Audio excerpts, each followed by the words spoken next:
지금은 사실은 심환약만으로 하지는 않고요. 약침 치료도 하고요. 붓기 수액 같은 것도 있고요. 그 다음에 LDM이라고 해서 진정 재생할 수 있는 기계들이 있거든요. 근데 또 저희가 갖고 있는 기계가 LDM 중에 좀 최상위 기종이에요. LDM 트리플, 뭐 아니면 골드 LDM이라고 하는 그런 기계가 있거든요. 그런 기계를 하면 염증도 좀 줄이면서 진정도 되고 재생도 돼요. 그래서 순환이 좀 좋아지게 하는 치료들도 있고요.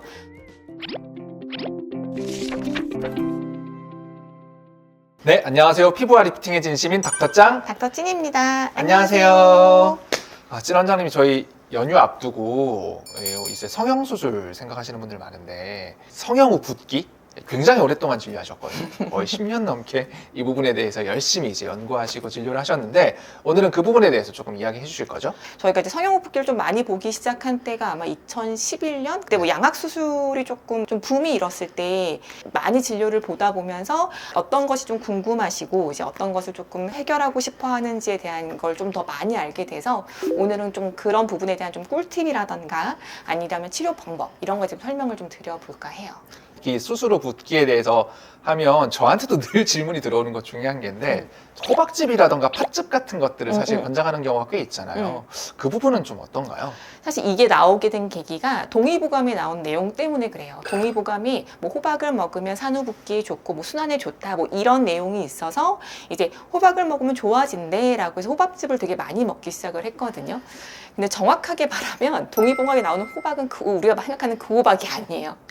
호박이 이뇨작용이 있기는 해요. 그래서 호박을 먹으면 부종이 좀 잘 빠져요 하시는 분들이 분명히 있으실 거예요. 저는 개인적으로 수술 후 붓기에는 그닥 맞지 않다라고 봐요.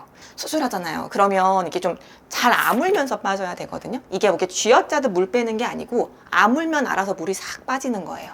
그러면 이 포커스를 어디다 두면 물을 빼는 거에 포커싱을 두면 안 되고 이제 잘 아물면서 싹 부드럽게 빠질 수 있는 데 포커스를 둬야 되는 거거든요. 그렇죠. 이게 또 이제 항상 이제 하시는 질문 중에 하나가 물을 많이 마시는 건 어떤가요? 라고 꼭 물어보시더라고요. 그것도 진짜 많이 네. 먹어요. 왜냐면 이제 성형외과에서도 물 많이 드세요 이 말을 하거든요. 근데 정확하게 물 몇 리터 드세요, 물 얼마나 드세요 이 말은 하지는 않아요. 저는 물을 하루에 만약 1리터 넘게 마시잖아요. 그럼 저는 아침에 띵띵 부어요. 사람마다 다 물 대사량이 달라요. 반면 짱 원장님은 물을 진짜 많이 먹어요. 네, 저는 뭐 하루 종일 물 마십니다. 네, 그래서 물을 정말 많이 먹는데 또 그만큼 잘 배출을 해요. 근데 저는 맥주를 아무리 먹어도 소변이 잘 안 나와요. 그러니까 사람마다 체질이 좀 다 달라요. 그래서 오시면 제가 평상시에 물은 얼마나 드시는지 뭐 차나 커피, 다른 음료는 얼마든지 다 체크를 해보거든요. 그리고 그 다음에 몸의 부종 상태 같은 거를 뭐 진맥도 해보고 몸 상태도 보고 이제 딱 봐요.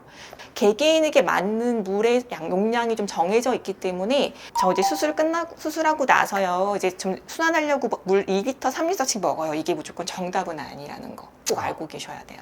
밤에 라면을 먹고 자도 거의 안 붓는 스타일이거든요. 이게 사람마다 맞아요. 조금 다르기 때문에 그 부분은 참고하셔야 될 것 같고 그러면 진 원장님 많이 걷는 건 좀 어떤가요? 걷는 거 좋아요. 근데 걷고 나면 당연히 붓기가 좀 빠지고 좀 편한 분들 되게 많거든요. 수술도 사실 범주가 다 다르잖아요. 뭐 예를 들어 눈이라든가 코 수용 하신 분들은 먹는 거에 그렇게 제한이 없는데 뭐 양악이나 뭐 거상이나 윤곽 같은 절골 수술 하신 분들이 있거든요. 근데 이런 분들이 무리하게 운동을 하면 잘못하면 부어요. 짱 원장님도 왜 운동 많이 하고 나나 피곤하면 좀 다리 붓고 이런 적 있잖아요. 네, 그렇죠. 네. 그러니까 똑같아요. 이게 좀 내가 막 많이 무리를 했다. 그리고 많이 피곤하다. 근데 성형수술하고 잘 못 먹고 좀 피곤하다. 이러면 좀 가볍게 걷는 거, 한 30분 이렇게 걸어보는 거, 좀 체력이 되면 1시간 걸어보는 거, 좀 더 걸어보셔도 돼요. 사람에 따라서 생활 습관은 그렇게 이제 조금 정리를 할 수 있을 것 같은데 맞아요. 실제로 이제 병원에 왔을 때 네. 는 치료가 어떤 게 있을까요? 혹시 조금 더 자세하게 소개시켜 주실 수 있을까요? 지금은 사실은 심환약만으로 하지는 않고요. 또 다른 치료들이 되게 많이 있어요. 뭐 약침 치료도 하고요. 그 다음에 저희가 이제 같이 진료를 하다 보니까 뭐 붓기 수액 같은 것도 있고요. 그 다음에 LDM이라고 해서 이게 진정 재생할 수 있는 좀 좋아진 그 기계들이 있거든요. 근데 또 저희가 갖고 있는 기계가 LDM 중에 좀 최상위 기종이에요. LDM 트리플, 뭐 아니면 골드 LDM이라고 하는 그런 기계가 있거든요. 그런 기계를 하면 염증도 좀 줄이면서 진정도 되고 재생도 돼요. 그래서 순환이 좀 좋아지게 하는 치료들도 있고요. 뭐 LED 같은 것도 있고 뭐 플라즈마 같은 것도 있고 흔히들 알고 있는 고주파 치료 지금 여러 가지가 좀 다 있고요. 고압산소 챔버 이것도 있어요. 그래서 고압산소를 넣어줌으로써 좋아지게 하는 치료들도 있어요. 사실 제가 이제 붓기에 관련된 거의 모든 치료는 다 갖고 있다고 보시면 돼요. 그렇죠. 네, 네. 저희가 제일 포커스 중에 하나가 저희가 네. 새롭게 이제 고압산소 치료기계가 들어왔잖아요. 맞아요. 요게 이제 붓기에서는 어떤 역할을 하는지 네. 혹시 진 원장님 한번 소개해 주실 수 있을까요? 그 전에 이제 우선은 가장 궁금해 하시면서 오시는 게 지금 한약이랑 붓기 침, 약침이거든요. 저희 되게 안면 전용 침을 되게 얇은 침이 있고요. 또 멸균된 거예요. 일회용이고 이런 침을 놓습니다. 소독을 해서 놓고요. 침을 놓으면 되게 깊게 들어가지 않아요. 그래서 수술 범위까지 깊게 들어가는 침이 아니기 때문에 맞아보시면 그렇네 알아요. 그리고 약침 같은 경우에는 한약재를 증류한 거고요. 여기에는 림프 순환을 좀 좋아지게 하는 치료들이라서 그거 같은 경우에는 이제 침의 시너지를 좀 높여준다고 보시면 돼요. 가끔 이게 인터넷 찾아보시고 당귀 수산을 먹고 오시는 분들이 많아요. 성형하시는 분들은 대부분 그거 다 사드시고 오시는 거거든요.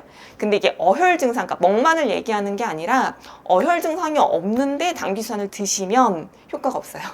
그래서 무조건 상형후 붓기 당귀수산은 아니에요. 그래서 저희 같은 경우에는 개인별 체질에 맞춰서 치료를 해드리기도 하고 쓴 한약 먹기 싫어갖고 한약 싫어하시는 분들이 있거든요. 근데 저희 같은 거는 특허받은 공법이라서 맑은 한약이 있어요. 되게 투명하고 쓰지 않고 짱 원장님 드셔보셔서 아시겠지만 네, 알고 있죠. 그냥 물 같아요. 그런 한약을 드실 수도 있어요.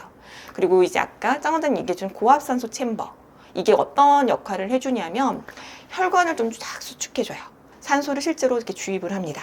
그래서 혈관도 수축해주면서 산소가 그 혈액 속으로 좀 많이 녹아 들어갈 수 있게 해서 재생을 할 수 있게 도와줘요. 그러면 훨씬 좋아지겠죠. 그리고 이제 흔히들 많이 하고 있는 이제 붓기 레이저, 붓기 LED 빨간색 요것도 많이 하고요. 그 다음에 뭐 플라즈마라던가 뭐 많이 쓰시고 있는 고주파도 갖고는 있어요.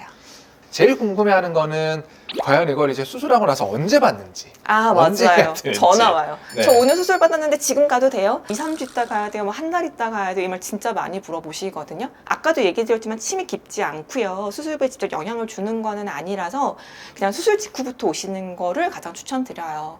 오시게 되면 이제 그 상태에 맞춰서 치료를 하게 됩니다.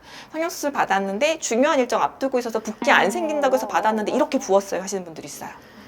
그런 경우에는 그냥 매일 받으시는 분들도 있고요. 좀 만성화된 붓기 있어요. 막 6개월, 1년 지났는데 계속 부어있는 분들 그런 분들 같은 경우에는 치료 간격이 좀 달라질 수 있어요. 뭐 일주일에 한 번이라던가 이런 식으로 좀 달라질 수는 있고요. 어떤 분들은 성형을 할 때 한 번에 여러 군데를 하시는 분들도 있고 어떤 분들은 작은 데를 하는 데도 있고 또 어떤 분들은 처음 수술인데 어떤 분들은 재수술인 경우가 있어요. 재수술이 훨씬 많이 부어요. 참고로요. 그래서 수술 범위가 넓거나 출혈량이 많거나 뭐 재수술인 분들은 치료를 좀 다양하게 받으시는 게 좋고요. 그렇지 않은 분들은 필요한 치료들을 받으시면 돼요. 정확하지 않은 정보가 많다 그쵸. 보니까 약간 좀 길게 이야기를 해주셨는데 이렇게 이제 이야기해 주신 것들이 조금 이제 도움이 되셨으면 좋겠고 당연하겠지만 저희 이제 궁금한 것들이 훨씬 더 많으실 수 있잖아요. 댓글을 달아주시면 저희가 친절히 답글을 달아드리도록 할 거고 또 당연하겠지만 궁금하신 사항이 있으셔서 연락을 주시면 저희가 직접 또 상담을 잘해드리도록 할게요. 오늘 저희가 준비한 영상은 여기까지고요. 오늘도 시청해 주셔서 감사합니다. 다음번에 뵙도록 할게요. 감사합니다.